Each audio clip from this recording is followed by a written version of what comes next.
अलावा एक प्रदेश में जो पानी की खास तौर पर बहुत जो किल्लत थी बहुत समय से, और हमारी जब नगरपालिका में प्रदेश के ज़्यादातर घरों में पानी की पाइपलाइन पहुंचाने का कार्य किया गया था, उसमें जो भी घर अब विशेष तौर पर जो बाकी है उसमें भी घर घर पानी की सुविधा पहुंचाई जाएगी, उसका संकल्प भी इस संकल्प पत्र में लिया गया है। और खास करके 2400 घंटे पानी की सुविधा दी जाएगी। और ये हम सब जानते हैं कि जब विपक्ष की सत्ता थी तब एक बहुत बड़ा जो है करप्शन किया जा रहा था, जो टैंकर के माध्यम से उसे भी नाबूद किया गया है। और हमारी तरफ से घर घर पानी के नल की सुविधा पहुंचाकर वो जो टैंकर की जो भ्रष्टाचार हो रहा था उसे भी समाप्त किया गया है। तो ये इससे प्रदेश में जो जन जन है उसे बहुत बड़ी सुविधा हो जाएगी। PMAY प्रधानमंत्री आवास योजना के अंतर्गत ऐसे कई लोग थे हमारे प्रदेश में जिनके पास घर नहीं थे, तो ऐसे लोगों को जब हमारी नगर पालिका थी तब काफ़ी सारे लोगों को ऑलरेडी घर प्रोवाइड किए गए थे, लेकिन जिन लोगों के घर अभी बाकी है उसे भी आने वाले समय में, आने वाले 5 वर्षों में घर प्रदान किए जाएंगे।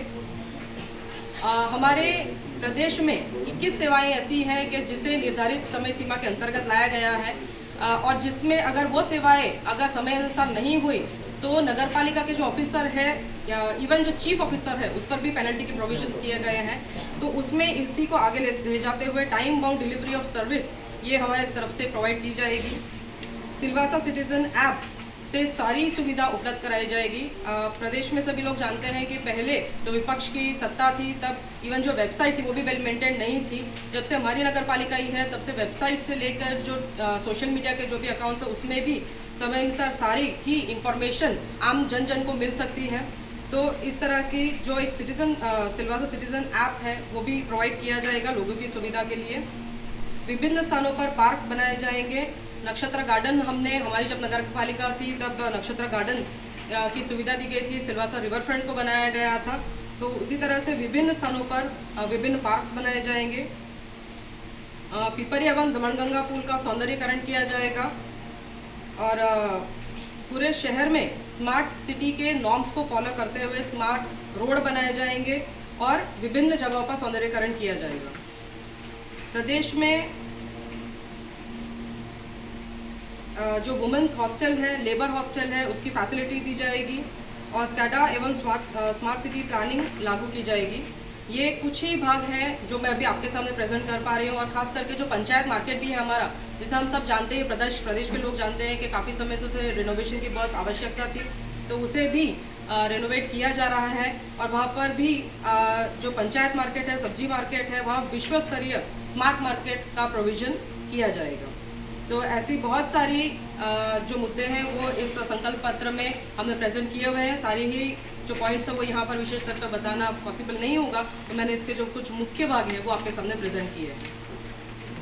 सबको भ्रमित करने की कोशिश कर रहे तो उसमें आपको क्लैरिटी एक बाय वर्च्यू ऑफ कोर्ट एक सत्य है। 17, 12, 19 को एक हमारी ऑर्डिनरी मीटिंग हुई थी, उसमें आए थे सभी सदस्यों ने, उनका स्वागत भी किया था क्योंकि प्रदेश के सांसद हैं। इस अहम मुद्दे पे एक लंबी चर्चा हुई टैक्स की बढ़ोतरी के बारे में। टैक्स कम किया, एक नेशनल जो इंडेक्सेशन है उसी का आधार बना के नगर पालिका ने ये बढ़ोतरी की थी। मैं अवश्य मानता हूँ कि आज भी ये टैक्स ज़्यादा है, उसको रिव्यू करना होगा। मेरा ये कहना है, जब सांसद खुद थे वो मीटिंग में, क्यों अपोज नहीं किया उन्होंने? बताओ, मेरे पास मिनट्स है, ये मिनट्स है, मैं आधार से बात कर रहा हूँ, तो बिना आधार से बात हम नहीं कर रहे। इसमें खुद वो शामिल थे, उन्होंने तभी तो अपोज ही नहीं किया, बल्कि हमारे सभी सदस्यों ने अपोज किया था कि इसको हमें रिव्यू करने की जरूरत है। और जब भी हमें जमीनी हालत ये है, लोगों में सही में नाराजगी इसको चीज को लेके, तो मैं कहना चाहता हूँ कि हमारी नगर पालिका आते ही इसको हम वापस रिव्यू करेंगे।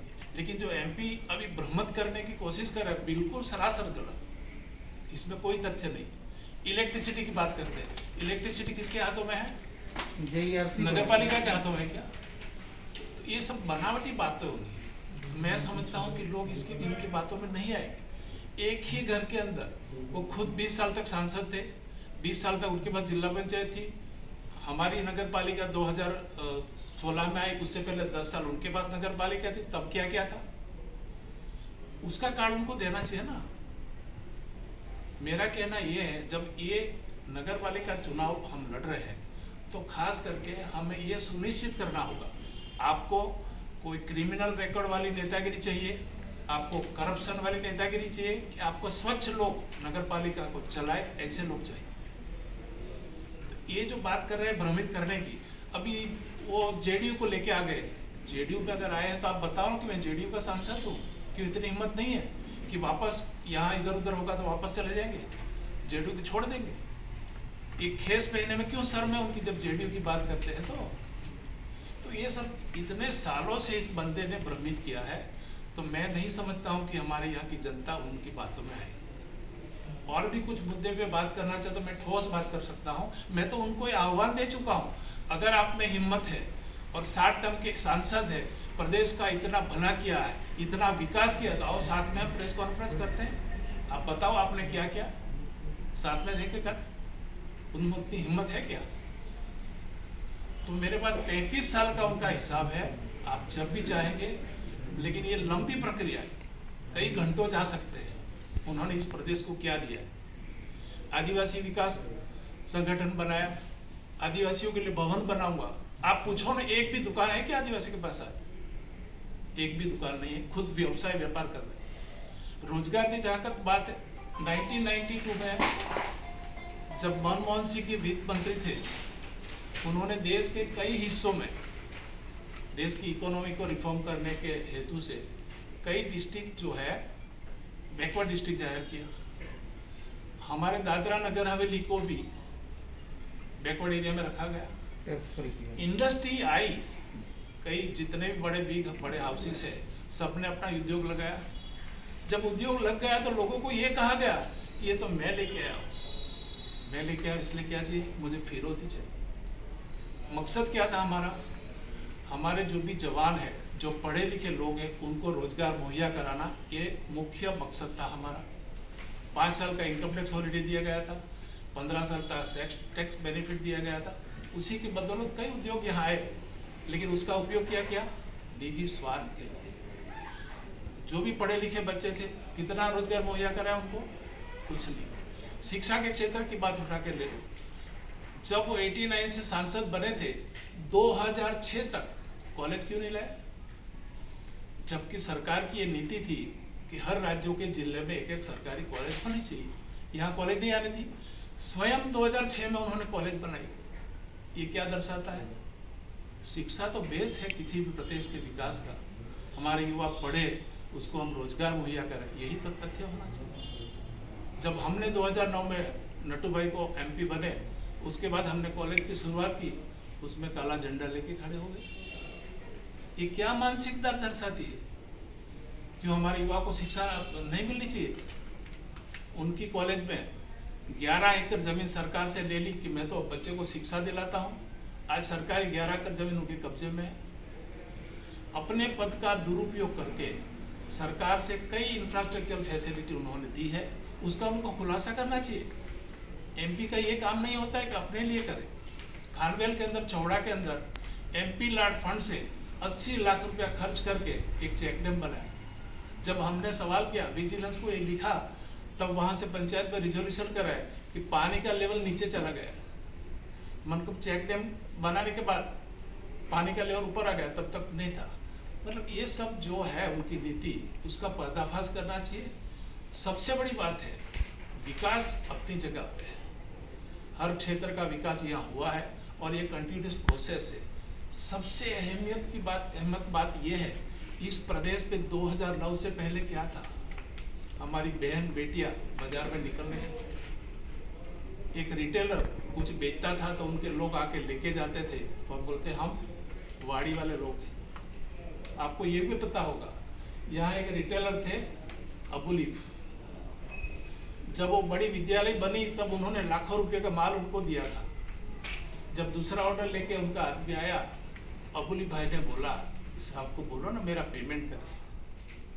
उन्होंने फोन पे बोला, उसको लेके आओ, यहाँ पेमेंट कराता हूँ मैं उसका। वाड़ी में लेके गए, उनको पिटा गया और बिना चप्पल वहां से घर पे भेजा। तो प्रदेश की जनता को ये चाहिए?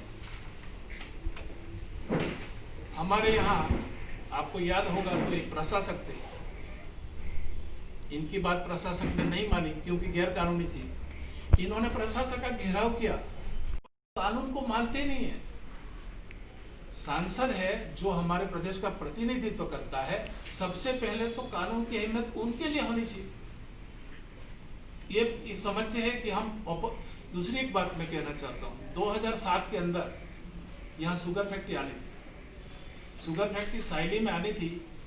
डॉक्टर गोपाल सिंह हमारे प्रशासक थे, गोवा के गवर्नर थे, हमारे प्रशासक थे।